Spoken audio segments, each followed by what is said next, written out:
from KSAT 12. Good Morning San Antonio starts right now. Hello, good morning. It is Monday, June 3rd. Hey, thanks for joining us. It was a warm start today. We're already at 82 degrees, but I have to admit, it was nice to step outside because the AC is just blasting inside the studio. Yeah, we could turn it down more if you want.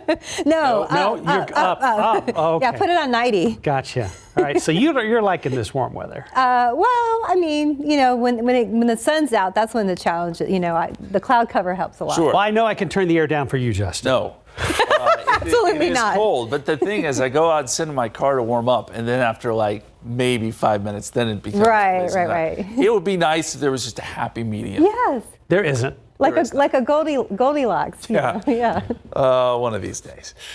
We do have to talk about the heat, though. We joke about it. It is starting to drift back into that danger territory. Let me show you the heat map, the heat risk today. And what you need to take away from this is that purple and dark red color, the orangey red, that's where the heat risk is what we would call major to extreme. So if you're outside for a long period of time, or you don't have AC or you don't have fans, this is when you got to be a little bit worried, because heat index values will jump up above 105 today. We've had a pretty rough stretch to end May and now to start June. So we just want to make you aware of that. And this is going to be several days where we see heat indices like this. 107 is what it will feel like today in San Antonio, 109 in Converse, 106 down there at Stinson, 110 potentially out in Sabinal for your feels like number. So these are the kind of summer temperatures where we just like to stay inside. Weather story. May was the top 5 hottest May on record. We're going to take a look at that, and there are more triple digits ahead, so we're back to boiling hot. Why has rainfall been so elusive for us? We're going to take a look at that. Plus, tropical season starting to ramp up, or at least a little bit, out in the eastern Pacific. We'll get you updated there with hurricane season now officially underway. Let's toss it now to RJ to see what's going on the roadways. Anything out there? All right, Justin. Yeah, hasn't been too busy out there. A couple of stalled vehicles to let you know about as we take a look at 410 Realison on the southwest side. See if we get one more here. 410 at Somerset, same area right there in southwest side of town. Traffic moving pretty smooth in both directions there. So want to let you know about a couple of things that we're following. Again, no major accidents or major delays at the moment right now, but if you're about to step outside, here's a couple of things just to know. Stalled vehicle I-35 south at George Beach Drive. That's going to be right there over there by BAMC, so keep that in mind if you're headed around that area right there at 35 and 410. And we're going to take you a little bit south now, and we had a stalled vehicle earlier that was reported at 410 and WW White, but we do see that has actually cleared out, so good news there. So the only major thing that we're seeing at the moment right now is that stalled vehicle there at George Beach Avenue. But the big story from this morning is, of course, this bridge, this exit ramp demolition that's taking place in the downtown area. So basically starting today, they should have started by 8 o'clock this morning. We were out there earlier doing live shots for Good Morning San Antonio. They went ahead and started the demolition of the exit ramp at Brooklyn Avenue, and this is going to be the Brooklyn McCullough exit ramp. So right now, Atlanta Street all the way to Brooklyn Avenue, that is going to be closed on the frontage road. But some good news is that we are not seeing any major closures on I-35 South. So again, that exit had been closed for close to a year. They're going to take 2 weeks to go ahead and demolish that exit ramp, and then they're going to completely reconstruct the whole thing. They basically determined that it was just not going to be safe to either repair it or rebuild it in any other way, with the exception of just going ahead and reconstructing the whole thing. So we're getting a drone shot out there, and one of our photographers is headed out to the scene to go check out the latest on that construction, and we will give you that coming up here in just a bit. Mark and Stephanie, back to you guys. Thank you, RJ. Here's today's 9 at 9. Today, Dr. Anthony Fauci is set to publicly testify on Capitol Hill for the first time in 2 years about the government's handling of the pandemic. It's expected to be a fiery hearing led by House Republicans. Fauci is expected to face questions about social distancing, masking, and remote schooling, and whether guidance on those issues was based on science. Hunter Biden's gun trial is set to begin today in Delaware. The president's son faces 3 charges. He is accused of buying and possessing a firearm while addicted to illegal drugs, which is a violation of federal law. He is also accused of lying on a form he submitted during the purchase about his drug use. Hunter Biden has pleaded not guilty. Former President Donald Trump spent the weekend lashing out against his New York conviction and suggesting the U.S. Supreme Court should decide his sentence, not the judge in the case. A new ABC News Ipsos poll shows most independent voters believe Trump got a fair trial. And while most Republicans are backing Trump, the poll also showed that 16% of Republicans say that the verdict was correct and that he should drop out. Mexico's projected presidential winner, Claudia Sheinbaum, will become the first woman president in the country's 200-year history. Sheinbaum is a climate scientist and former mayor of Mexico City. She will also be the first person from a Jewish background to lead the overwhelmingly Catholic country. At least 2 Texas border mayors are headed to Washington tomorrow when President Biden is expected to announce an executive order to curb the number of migrants allowed to seek asylum in the U.S. The mayors of Edinburgh and Brownsville are confirmed to be attending, but the White House hasn't revealed how many mayors have been invited. We are currently in the 100 deadliest days for our nation's roadways, according to AAA. From 2013 to 2022, over 7,400 people died in teen driver-related crashes during the summer months. In Texas alone, 645 people were killed during the same time period. It is why AAA wants to make sure parents talk with their teens before they get behind the wheel. A data breach at Ticketmaster is under investigation now.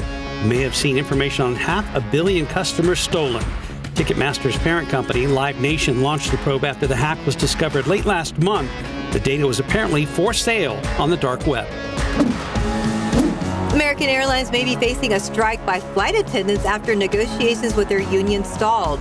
The union says it believes the National Mediation Board will step in to help push so-called last-ditch talks within the next 2 weeks. Facebook appears to be making a comeback with younger users. Meta reports over 40 million users aged 18 to 29 now check Facebook daily, the highest in 3 years.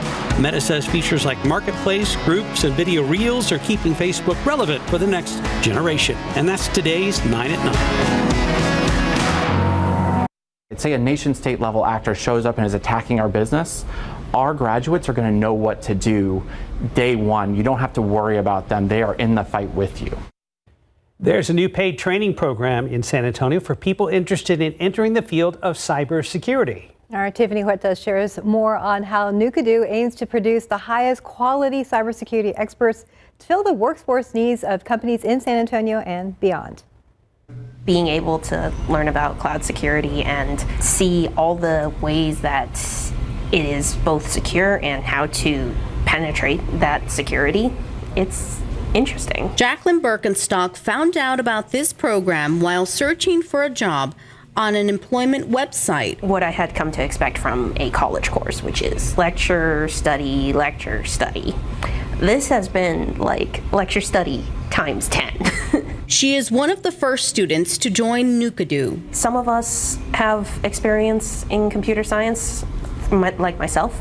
Some of us don't, and we're all learning it together. Nukadu offers candidates a 6-month paid training program focused on cybersecurity. And while they're in the program and while they are just here learning, they're making $4,000 a month plus full benefits. Managing Director Michael Blair says Nukadu will pay for certifications and connect them with its business partners. And once we get them placed with one of our business partners, now they're making $66,000, for essentially 3 years of commitment. Nukadu, a sister company of Singapore-based Red Alpha, opened a new headquarters in downtown San Antonio.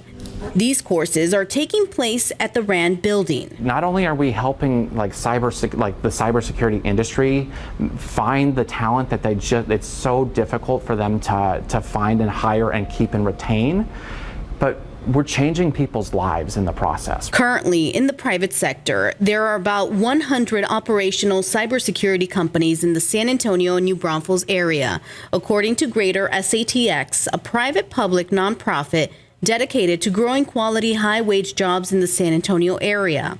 Students like Birkenstock are excited to continue learning. I am incredibly grateful for the chance that Nukado is giving me, and I am looking forward to the future that NUCADO has opened a path for me. NUCADO's next class starts in August, and they are accepting applications. Tiffany Huertas, KSAT 12 News. 907, 83 degrees. Still ahead on GMSA at 9. Well, the Brahmas tried to come back from a 10-0 deficit and almost did, but the Battlehawks held on to that lead. Now the two teams have a week to regroup before facing each other again in the XFL Conference Championship game. David and RJ will be back to talk more about that later in sports. But before that, some plumbing issues on the International Space Station, and when we could find out when the Mike Tyson-Jake Paul fight will be held after it was postponed. Morning headlines after the break. Look out there with live cams. Hey, we're now at 83 degrees. Just watch those temperatures climb. We were at 82. What? Beginning of the show? What's up? Technical? What's up with that? Is that all you got? Yeah, Justin. What's up? Tell me why. Tell me why. Ooh-wee. Yeah. It was a rough May, at least into May. It's going to be a rough start to June. I'm just going to be blunt and honest with you right off the top. Let's look back at May. 81.5 is the average temperature. So that's when you average all the temperatures together. That's where we ended up. Fourth hottest May on record. 2022, if you remember that 2 years ago, was a really hot May. We had a lot of triple digits that year. But because of that hot stretch at the end, it pushed us up into the top 5. It was also the 14th driest May on record. Boo. We need some more rain, and we would prefer that it not be that hot. We are now at 1 for 100-degree days this year. We've started the count. If you remember last year, it was absolutely brutal. We had 75 days at 100 or above. And you see the list there. 2022 was bad too. We'll see where we end up, but we do have triple digits in the forecast for the next few days. 82 right now. Southeasterly winds at 13 miles per hour, 85 in New Braunfels. Getting a good east-southeasterly wind. So that's pulling in some moisture, and that's going to make for heat index values that are, well, already in the 90s in a lot of spots, but definitely up above 100 this afternoon. In the visible satellite picture, the one thing we do have working in our favor right now is there's quite a bit of cloud cover out there. We have the low clouds, some thin high clouds over top of that. So as long as we got clouds kind of layered up, that'll help to keep temperatures in check, at least for the time being. This is what it currently feels like outside. 90 in San Antonio, 84 Helotes, 89 Rio Medina, 91 in Castroville, and heat index values, as I said, will be above 100 in several spots later today. Here's a look at the last 12 hours, the rainfall and cloud cover, and most of the rain has been well to our north and east across, say, the Tyler area, far east Texas, and it's just more or less been avoiding us. And there is a small risk for a storm today in this area shaded in yellow. That's where the Storm Protection Center has a low end risk for severe weather. That's if we can get a storm going, then there could be a strong storm. But I just don't know that really is going to happen. We have high pressure starting to build in. And you know what that means. The heat high starting to nudge in here. And that's one of the reasons it's kind of taking away our rain chances, and temperatures are starting to trend upwards. Sorry to say. And it does stick around for a while, so that will keep us plenty warm going forward. Our forecast for today, 90 at noontime. We'll take it up to 98 this afternoon. Feels like number 107. Oh boy, 10% chance of a shower or storm as we get into the evening hours. But again, I wouldn't bank on it. Then down into the 80s tonight by 9 o'clock. Extended forecast. We got triple digits Tuesday, Wednesday, Thursday, and probably a few as we get into Friday and into the weekend. It's a brutal stretch. I don't know how else to say it. We'll be looking for any rain in the future, and also we'll be looking towards the tropics. Speaking of that, we're going to look at the Eastern Pacific, where we're starting to see some minor development. We'll have more on that in just a bit, guys. Thank you, Justin. 80 morning headlines. Have you ever had to wait on a plumber to fix your toilet? Now think about the astronauts at the International Space Station, how they must feel waiting on a new toilet pump. And Amazon can up their delivery game. Plus, the Tyson-Paul fight has been delayed, and 80 years later, they are still heroes to the country of France, World War II vets. David Sears is here with your morning headlines. Good number of them actually made the trip to France for, I guess, a remembrance and a thank you to these heroes. So that's remarkable considering their age. I think it was about 60. We'll talk about that in just a second. Let's start with this. You ever have a plumbing problem, like a clogged sink, toilet, or something even worse? And your plumber gets delayed, and you're like, oh no. Hey, now imagine you're having a plumbing problem on the International Space Station, and your delivery parts have been delayed. Oh, how do you think those astronauts feel about now? The Boeing Starliner was ready to carry a toilet pump to the ISS, but with 3 minutes and 50 seconds from blast off, the countdown stopped, the launch delayed. That pump is crucial. It keeps their water clean. The pump turns wastewater into the drinking water. And it's not easy just to bring more water to the space station. 1 liter will cost you $5,000. So in the long run, the pump is the way to go. We recycle our water up to 97%. So each liter we bring up, we use it, and yet we still get 97% of it back. Any of you who've ever out there that have a swimming pool or even a car, you need to have a pump to circulate the fluids, and this pump didn't. It broke early, and thank goodness that Starliner was available. All right, not only will the Starliner have a replacement part for the plumbing, but there will also be a couple of replacement astronauts headed to the space station. Matter of fact, they are having to leave some of their luggage behind to make room for the new pump. The launch is now set for Wednesday, so the astronauts are just going to have to hold on for just a little longer.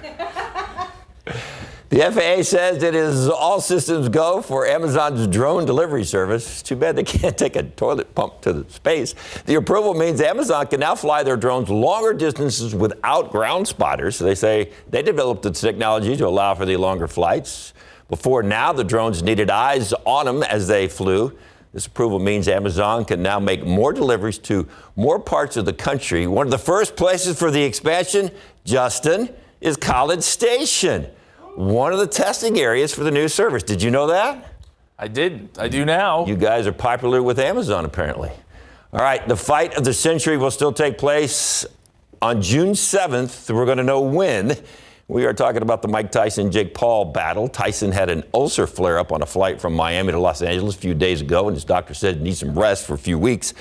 The fight was supposed to happen on July 20th when the 57-year-old Tyson and 27-year-old Paul do go toe-to-toe. It's going to be live streamed on Netflix. By the way, Tyson's last fight was in 2020. It was an exhibition fight against Roy Jones Jr. His last professional fight was in 2005, and that's when he failed to answer the bell for the 7th round against Kevin McBride, and that was a TKO. All right, just a few days away from D-Day, the day Allied troops landed on the beaches of Normandy in World War II. A hero's welcome for some of the American soldiers that survived the war. 66 American soldiers returned to France for the 80th anniversary of that day. All the soldiers around 100 years old. It's unreal. You risk your lives to free our country from oppression. To you, dear veterans, thank you. And I was reading some stuff about you see a young child that they are still making sure that they teach about World War II in all the schools, especially so the young folks can know exactly how the Allies stepped in and got their They will never forget. Free. I went to Normandy last summer with my dad, and the names and faces of our soldiers are on lampposts all around that part of France. And they're still very, very absolutely grateful to the Allies. And that's awesome. And they need to be for generations to come. Yes, sir. So, good stuff. Thanks, Dave. All right. Thank you. Right now, 919, 83 degrees. Well, liver transplant patients usually have to wait a while to find a donor. But one local man found his match in less than 2 weeks. So now he's using his story to inspire others to become organ donors. We're going to share his story when we come back. In this city, in this state, I mean, we really need more donors. So that's important to save people's lives. A San Antonio man says a donor saved him, and now he's calling on his community to be a hero to someone else. Well, Adrian Lozano is a liver transplant recipient who celebrated his 50th birthday over the weekend. And he says it's all thanks to hospital staff who helped him find a match in just 10 days. As Patty Santos tells us, he says what happened to him was divine intervention. I literally was yellow and then I started turning gray. Like, it was crazy. In a matter of weeks, Adrian Lozano, a weightlifting enthusiast and active man in his 40s, started to lose muscle weight. After a drastic change in appearance, he went to the ER. I started kind of having like allergy symptoms and then just wasn't really eating a lot. The trip revealed he was in trouble. His model for end-stage liver disease, or MELD score, was at 40. That's the highest score, which means he was at risk of dying. My kidneys started to shut down. They were basically at 20%. And I reached for the door and I didn't make it and I fell. And that's when I was like, okay, this is not good. He was diagnosed with acute alcohol hepatitis. 10 days later, on August 4th, 2023, he received a liver transplant during a 10-hour operation. A lot of people are on the wait list for up to 2-3 years, maybe longer, but I was fortunate to get a transplant in 10 days. He credits divine intervention, a donor, and the Methodist Hospital specialty and transplant staff. Truly, thank you. Really blessed. Absolutely love the liver team. These days, he's back at the gym and living life to the fullest, and he's enjoying really cool memories like meeting Spurs icon Sean Elliott. Was really cool because I was there when he hit the 1999 Memorial Day miracle, and it was my birthday, so it was cool. He signed the ball for me, and we got to talk a little bit about being both recipients. That was Patty Santos reporting. Now, according to Donate Life, there are 13 million Texans registered with their organization. One person can save up to 8 lives when you donate your organs. Well, 10,000 Texans are in need of a donor right now. So if you're interested in becoming a donor, you can head over to our website at KSAT.com for ways to register.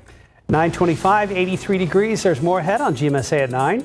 Including how to teach children about boundaries so they can protect themselves. And it's the shove that everyone's talking about today. Coming up later in sports, David and RJ are going to share their thoughts about Caitlin Clark getting shoulder checked by Chicago's Kennedy Carter.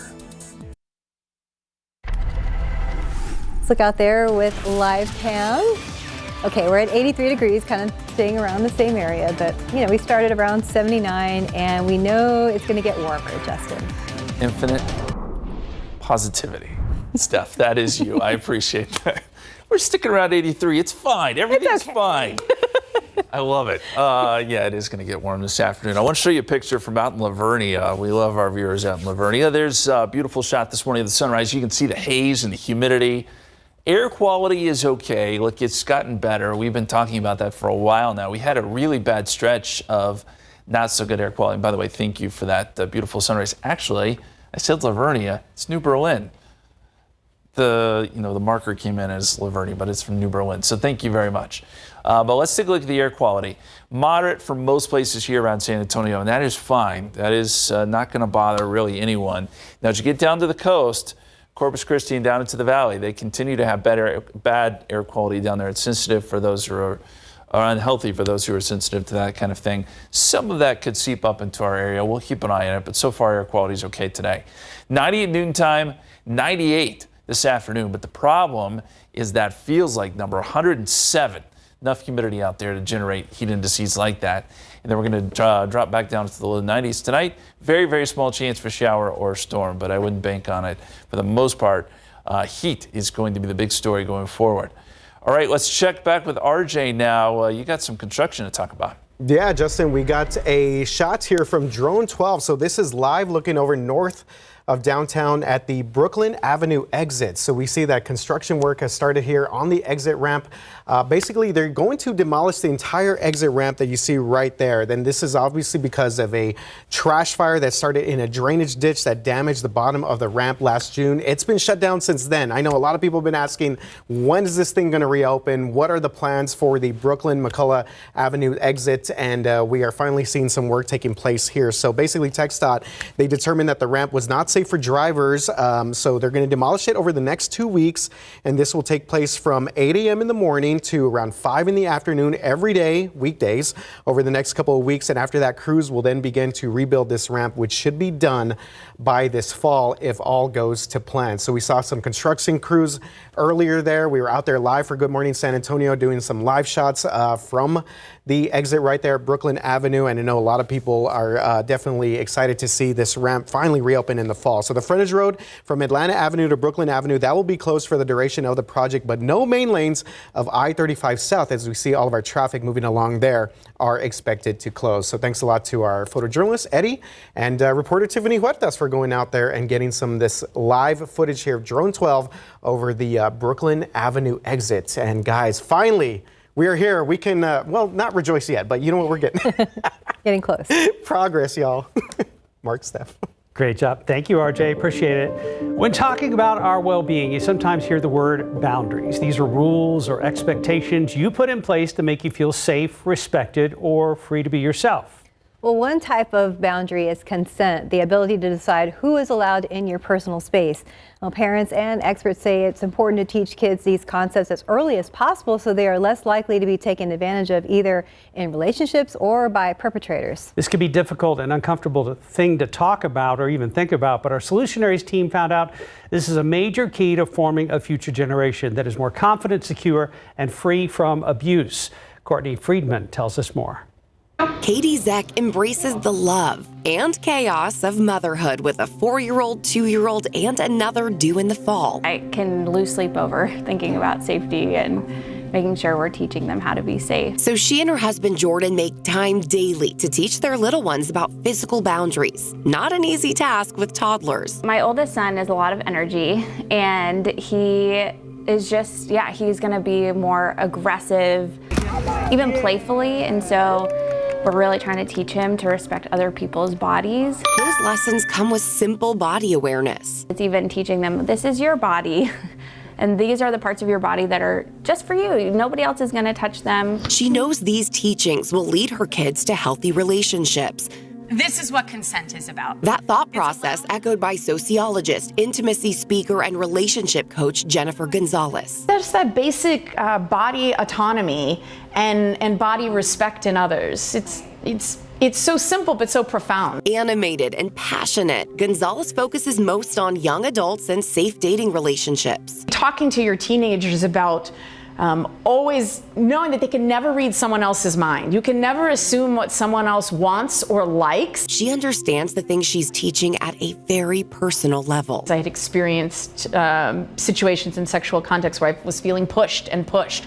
And I kept saying, no, I don't want to do that, and just feeling pushed. And then I was like, all right, I guess we're doing this. At the time, she had a foundation built on boundaries, so she was able to understand they'd been violated. I knew I didn't do anything wrong in that moment. I know I had clearly communicated that, held him responsible and said, what was that? She said that preparation and self-confidence can eliminate shame, which often festers into silence. And when you set that up from a young age of being like, no, if anyone else does this, they are the bad one, not you.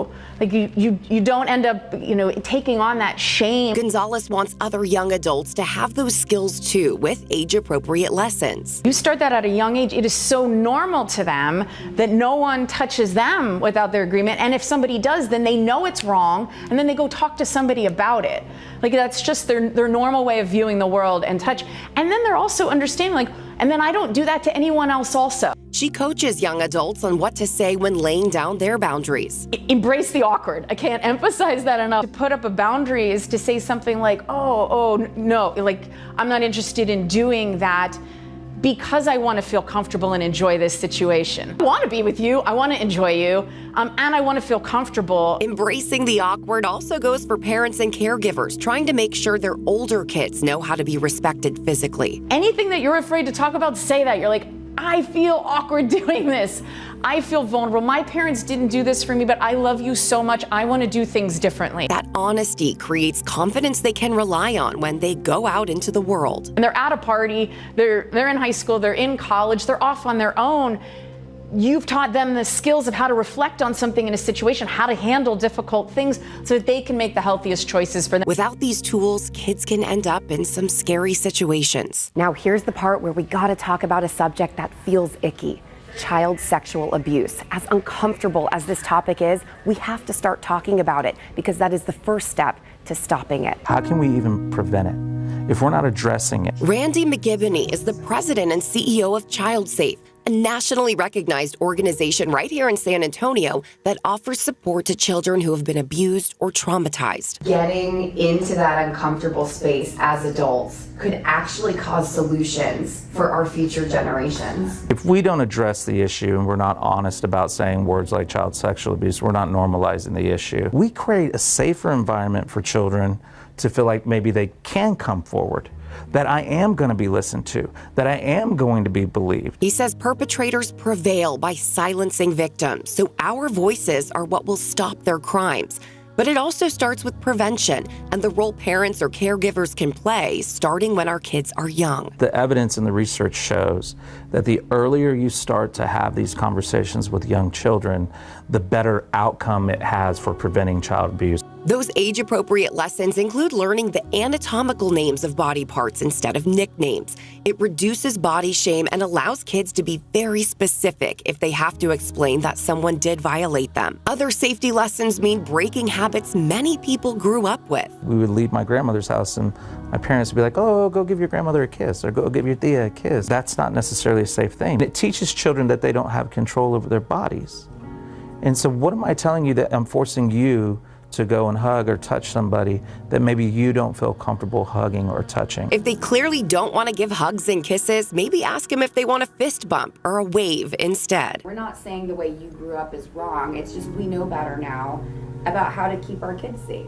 We know just through research. And that research has allowed ChildSafe to find solutions when it comes to prevention. We have a primary preventative program here at ChildSafe where we do go into the community and we will work with children around having those conversations. We will work with adults and teach adults how to have those conversations. And if you can't make it in person, all you have to do is jump online. This is a live webinar, so you're going to actually be able to engage with our staff, ask questions, do those types of things. Oftentimes we'll put a recorded webinar online as well. And McGibney wants families to know if abuse does happen, there are so many resources. These are all therapy offices. Every one of these are therapeutic offices here. We have about 16 full-time therapists. A strong team that works to change the trajectory of children's lives by treating trauma and preventing it, to promote healthy, beautiful relationships sooner than later. This will affect their careers. You know, it affects so many different parts of their life.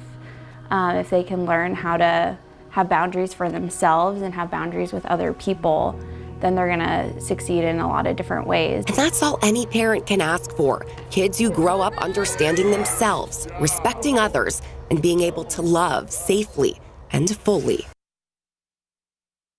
That was Courtney Friedman reporting. If you want to take one of ChildSafe's prevention classes, they're open to everyone, and you can contact them to sign up. And if you or a loved one is a sexual assault survivor, reach out now. You can contact ChildSafe, the Rape Crisis Center, or call the National Helpline. We have all that information on KSAT.com and our Solutionaries YouTube page. If you scan the QR code on your screen, it will take you directly there. You can also see some of the other Solutionaries pieces we've done in the past. Solutionaries available any way you stream. We'll be right back after this.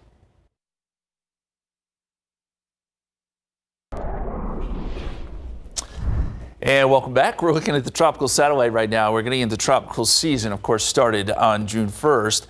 Nothing going on in the Atlantic, but I want to show you the Pacific because things are starting to get active, and you would expect that. Actually, the Pacific season starts a little bit earlier than the Atlantic one, and we're starting to see some waves form along the intertropical convergence zone. This area you see right here is where we get a lot of waves.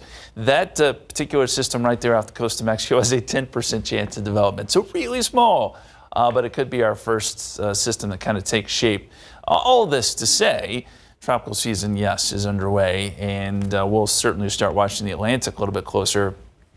Probably within the next couple of months, things will start to get more active. Let's go outside for you right now. 82 here in San Antonio, 87 in New Braunfels, 84 Seguin, 81 in Bernie, 80 in Kerrville, and we've got a lot of humidity out there and some morning clouds. The longer these hold, better it'll be for us. And right now we're still basically cloudy out there. We've got dew points in the 70s for the most part. 77 is what the dew point feels like here in, that's what the dew point is currently in San Antonio. 73 Carrizo Springs, 78 Uvalde. So a lot of humidity, and that's going to contribute to a heat index somewhere around 106, I think, by the time we get into the afternoon. We'll see heat indices right there, 105, 110, probably next few days. And then humidity levels fall off a little bit as we get into the latter part of the week, even though temperatures are still going to be really hot. That helps a little bit. Maybe the heat index isn't as bad, but just prepare for a really hot week. The average is 91. We're going to be up there around 100 each and every day. Here's a look at the severe weather risk today.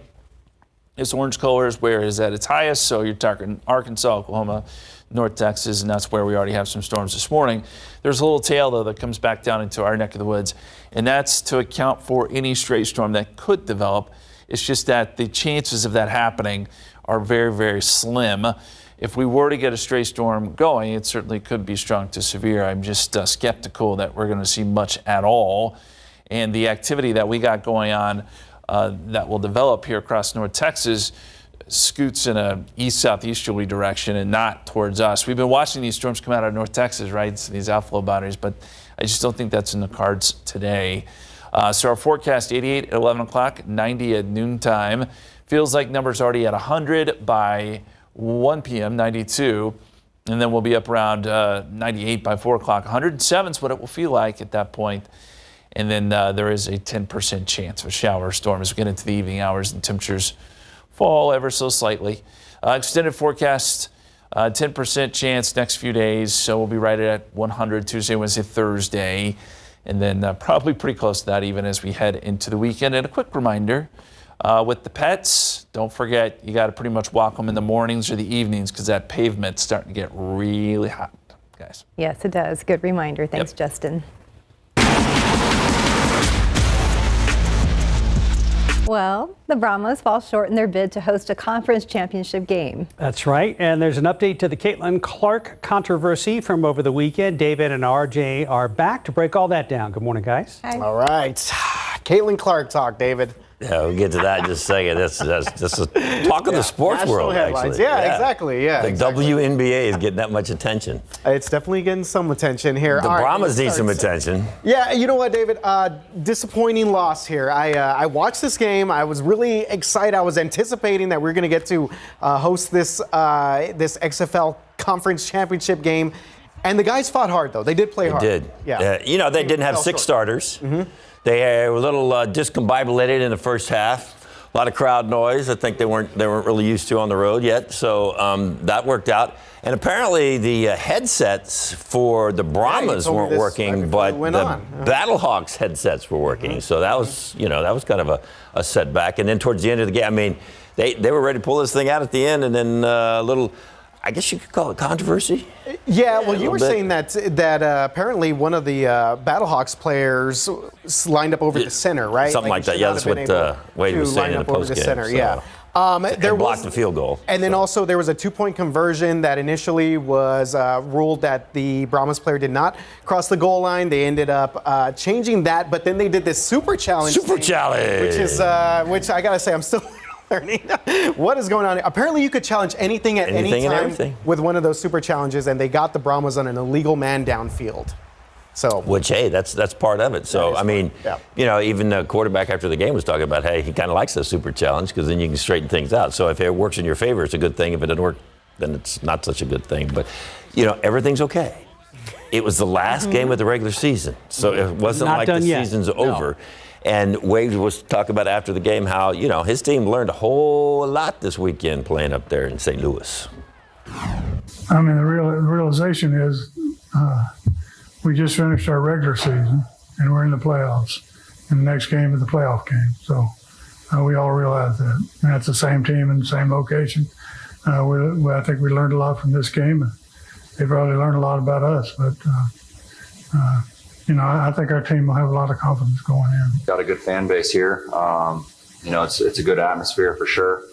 Not having a headset definitely hurt. I know we've had issues with them all year, and now we're down to less than what we started with, just based off of them not lasting the whole year. So yeah, it's something that we've definitely got to work through. All right, David. So third time will hopefully be the charm here. San Antonio, they are visiting St. Louis again. This will be the championship game for the XFL conference. So get your tech guy to fix the headsets. Don't they have a tech guy on staff that can went out there with some kind of, I don't know, meter or something, a little screwdriver, fix that thing, tighten that dude up, man. Let's go. Yeah, kickoff there again, same place, 6 o'clock here as the Brahmas go for that XFL title. Okay, real quick, David. Caitlin Clark. A lot of controversy over the weekend. Okay, now check that out. Was that just a regular everyday run-of-the-mill foul, or was that on purpose? Did Caitlin Clark just get bumped onto the floor? Yes. Yeah, she did. Here's the thing. The girl that did it, she finally got her foul upgraded. They didn't even upgrade the foul on the floor. It's like a referee. I don't know what the referee was watching. He didn't see that. He was standing right there. And so they finally upgraded that foul over the weekend. But the general manager of the Fever, Caitlin Clark plays for the Fever, is not happy at all because she apparently takes a lot of hits that are questionable, if not completely illegal. Like that. I mean, that's ridiculous. What are you doing? Yeah. That girl should have been ejected right then and there.